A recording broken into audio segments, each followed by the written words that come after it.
மிகவும் கம்பீரமாக, அதாவது தமிழ்நாட்டுக்கே உரிதான ஜல்லிக்கட்டுக்கான கம்பீரத்தோட ஒரு காளை நிற்குது. அது வளர்ப்பவரிடம் கேட்போம்.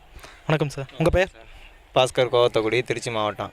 ஓகே சார், திருச்சியிலேருந்து இங்கே வரீங்களா சார்? திருச்சியிலேருந்து இங்கே வரோம். திருச்சியிலேருந்து இந்த ஊர்னில் சேலம், மதுரை, தேனி, கம்பம், பல எல்லா ஏரியாவுக்கும் போவோம். தமிழ்நாட்டில் எல்லா இடத்துலையும் ஜல்லிக்கட்டு நடக்குது, எல்லா இடத்துலையும் ஜல்லிக்கட்டுக்கு போயிட்டுருக்கோம். ஓகே சார், வீட்டில் எத்தனை மாடு சார் வளர்த்துறீங்க? வீட்டில் என்கிட்ட 4 காலம் நிற்கிது.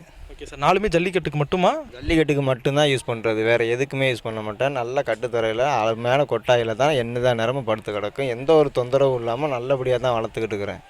சார், இப்போ இந்த ஜல்லிக்கட்டுக்காக இந்த காளை வளர்த்துறீங்களா, இது வந்து உங்களோட தலைமுறையிலேருந்து வருதா, இல்லை உங்களுக்கு மூதாதையர்கள் அப்பா தாத்தா அந்த மாதிரி அவங்ககிட்ட வளர்த்து? தாத்தா தலைமுறையிலேருந்து நாங்கள் வளர்த்துக்கிட்டு இருக்கோம்.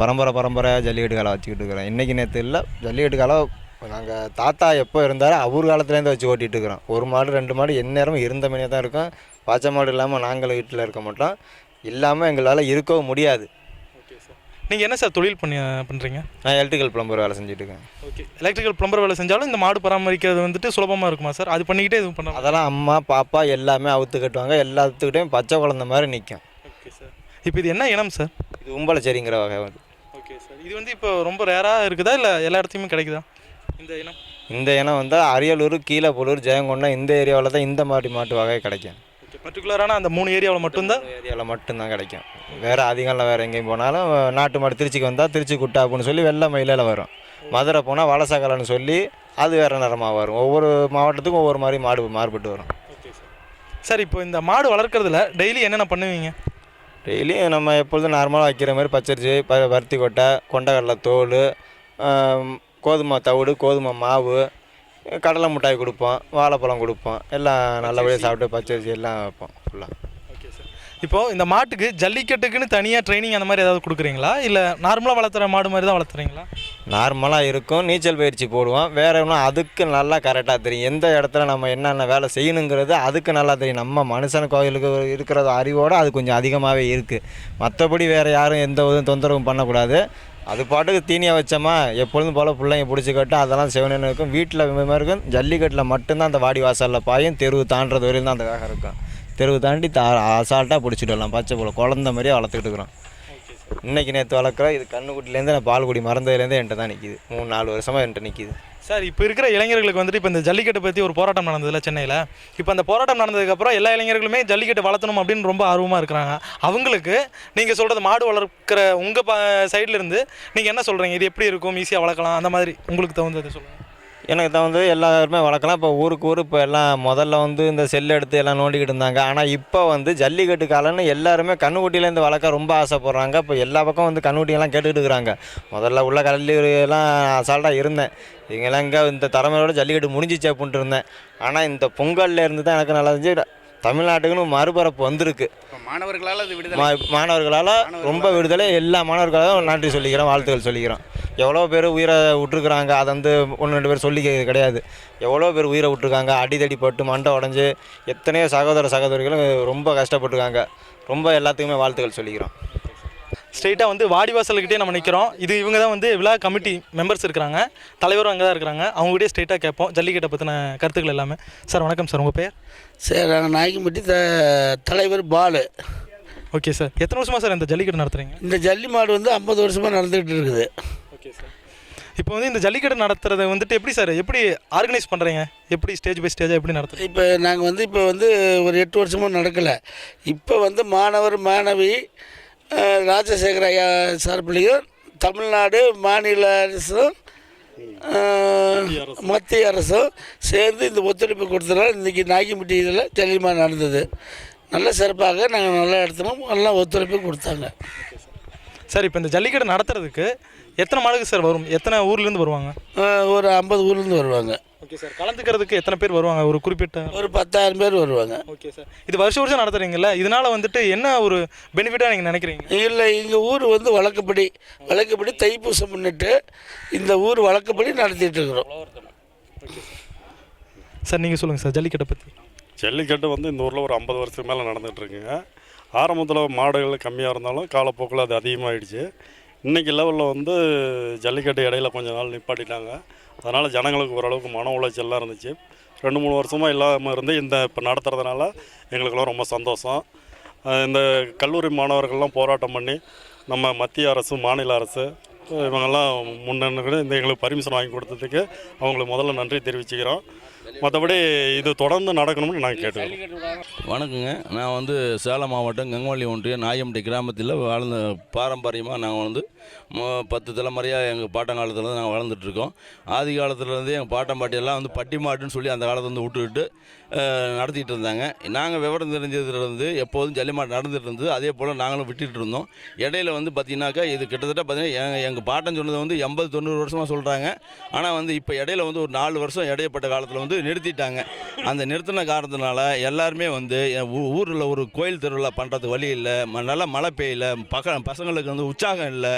யாரை கேட்டாலும் எவனுக்குமே வந்து ஒரு எந்த ஒரு உற்சாகப்படுத்துறதுக்கு உண்டான ஒரு நாங்கள் வந்து உணர்வை கொடுக்கறதுக்கு வாய்ப்புக்கு ரொம்ப கம்மியாக போச்சு. அதனால் வந்து இப்போ ஜல்லிமாட்டு நடக்கிறதுனால பசங்களும் சரி நாங்களும் சரி ரொம்ப உற்சாகமாக இருக்கோம். அதுவும் எங்களை விட எங்களை பின்னாடி இருக்க பெண்கள் குழந்தைகள் எல்லாமே ரொம்ப ஆர்வத்தோடு அதிகமாக இருக்கிறோம். அதனால் வந்து இந்த பாரம்பரியத்தில் இப்போ வந்து முன்னால் இருந்த நாட்டு மாடுகள் எல்லாமே ஜல்லி மாடு இல்லைங்கிறதுனால சில பேர் வந்து வறட்சியின் காரணமாக எல்லாமே வந்து சில வேலை இது முடிச்சிட்டாங்க. இப்போ வந்து இந்த மழையில காரணமே இந்த ஜல்லி மாடு விடலைங்கிறதுனால தான் மழை இல்லை. இப்போ வந்து ஜல்லி மாடு விட்டதுனால இன்னும் மழை வரும். ரெண்டாவது வந்து இந்த காளைகளை வந்து நான் எப்போதுமே பாரம்பரியம் வச்சிருக்கிறோட வாய்ப்பு கிடைச்சிருக்கு அப்படின்னு சொல்லிட்டு மாநில அரசு மத்திய அரசு ரெண்டாவது நம்ம கல்வி நம்ம மாணவர் மாணவி ரெண்டாவது பொதுமக்கள் எல்லாருமே நமக்கு ஆதரவு கொடுத்து நம்ம ராஜசேகர் ஐயாவும் நாங்கள் கமிட்டியில் இருக்கவங்க அத்தனை பேரும் வந்து ரொம்ப உற்சாகமாக நடத்தியிருக்கோம். இந்த விளையாட்டில் தைப்பூசம் ஆனால் எப்போ வருஷமாக வந்து தைப்பூசம் முருகன் முன்னிட்டு தைப்பூசத்தில் வந்து நாங்கள் ஜல்லிமாட்டு நடந்தது வழக்கமாக இருந்தது. இடையில 3 வருஷம் நடக்காதது ரொம்ப வருத்தமாக கூட இருந்தது. ஆனால் இன்றைக்கி நடந்ததில் பெரிய மகிழ்ச்சி, எல்லாத்துக்கும் சொல்லிக்க முடியாத அளவுக்கு மகிழ்ச்சி நடந்திருக்கு. அதனால் வந்து மிக மிக எங்களுக்கு வந்து மகிழ்ச்சியாக இருக்குது. இந்த விளையாட்டு வந்து எந்த காலத்துலேயும் எப்போதும் எந்த காலத்துலேயும் வந்து இது வந்து நடந்துக்கிட்டு இருக்கணும். நேர்களே நீங்கள் பார்த்தீங்க, இப்போ வந்துட்டு அந்த ஜல்லிக்கட்டு கமிட்டியோட எல்லாருமே வந்து எல்லா விஷயமும் சொன்னாங்க. அதாவது வந்துட்டு நம்ம எல்லாருமே சொல்லுவோம், இந்த கிராமத்தில் இருக்கிறவங்க வந்துட்டு நன்றி மறக்க மாட்டாங்க அப்படின்னு சொல்லுவாங்க. அதுக்கு தகுந்த மாதிரி இப்போ இந்த சந்தோஷமான தருணத்துலையும் இதை ஏற்படுத்தி கொடுத்த திரு ராஜசேகர் ஐயாவுக்கும் தமிழக அரசு மத்திய அரசு குறிப்பாக வந்து இளைஞர்களுக்கு ஒவ்வொருத்தரும் இண்டிவிஜுவலாக வந்து நன்றி சொல்கிறாங்கன்னா பார்த்துங்க. நீங்கள் யாரும் வந்துட்டு நீங்கள் பண்ண ஹெல்ப்புக்கு மிகப்பெரிய நன்றி அவங்களே தெரிவிச்சுக்கிறாங்க. அப்படி இருக்கும்போது இவங்களுக்காக நீங்கள் பண்ணுனீங்க, உங்களுக்கு எப்போவுமே அவங்க நன்றி சொல்கிறதுக்கு கடமைப்பட்டுருக்காங்க. அதை அவங்க எல்லாமே சொல்லிட்டாங்க. அடுத்து நம்ம வந்துட்டு மாடுபிடி வீரர்களிடம் நம்ம கேட்கலாம். உங்கள் பேர்? என் பேர் சங்கருங்க. எந்த ஊர்லேருந்து வரீங்க? நான் நாகிம்பட்டி, இதே ஊர் தான். ஓகே. மாடு பிடிக்கிறதுக்காக வந்துருக்கிறீங்களா? ஆமாம். இல்லை, இதே ஊர் தான். மாடு வளர்க்குறோம், மாடு பிடிக்கவும் இருக்கிறோம் நாங்கள். ஓகே. எத்தனை வருஷமாக பிடிக்கிறீங்க? நாங்கள் மாடு வந்து எங்கள் ஊர்லேருந்து மாடு உடலேருந்து நாங்கள் மாடு பிடிச்சிக்கிட்டு இருக்கிறோம். விவரம் தெரிஞ்சதுலேருந்து நாங்கள் அப்படி தான் இருக்கிறோம். இப்போ இந்த மாடு பிடிக்கிறதுனால என்ன சார் உங்களுக்கு யூஸ் அப்படின்னு நீங்கள்? யூஸ்னால் கிடையாது. இது வந்து எங்களோட பாரம்பரிய விளையாட்டு, வீர விளையாட்டு, தமிழோட பாரம்பரிய விளையாட்டு. இது வந்து எங்களோட தைரியத்தை காட்டுறதுக்கான ஒரு சந்தர்ப்பம்னு நாங்கள் நினைக்கிறோம். அவ்வளோதான். ஓகே.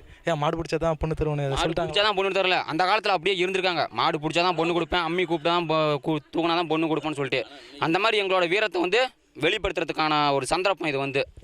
அதாவது ஊருக்கு நடக்கணும். அங்கேயும் போய் கலந்துக்குவோம். என் ஊரில் ஊருக்கு போய் கலந்துக்குவோம். அங்கேயும் மாடு பிடிப்போம். ஏறுதல் வந்து அதுக்கு கண்டிப்பாக எல்லா ஊர்லேயும் வந்து வருஷம் கண்டிப்பாக நடந்தே ஆகணும் இது வந்து. ஓகே. இப்போ வந்துட்டு இளைஞர்கள் எல்லாமே வந்துட்டு மாடு பிடிக்கிறதுக்காக, அதாவது ஜல்லிக்கட்டு வந்து பற்றி இதுக்கு முன்னாடி தெரியல அப்படின்னு எல்லாமே சொல்லிட்டு இருந்தாங்க. ஆனால் இப்போ இருக்கிற இளைஞர்கள்ட்ட வந்து அதை பற்றின அபிப்பிராயம் ரொம்ப அதிகமாக இருக்குது. இப்போ வந்து உங்கள்கிட்ட யாராவது மாடு வந்து புதுசாக கேட்குறாங்களா? கன்றுகள் புதுசாக கேட்குறாங்க, வாங்குறாங்க அந்த மாதிரி? இல்லை, ஏகப்பட்ட மாடு கேட்குறாங்க. ஏன்னா சும்மா இப்போ ஒரு 7-8 வருஷமாக ஜல்லி மாடு இல்லை. அதனால் அந்த பழைய மாடு பூரா அந்த இனமே அலைஞ்சிருச்சு. அதாவது இப்போ வந்து புதுசாக வந்து நிறையா வந்து உருவாக்கியிருக்காங்க.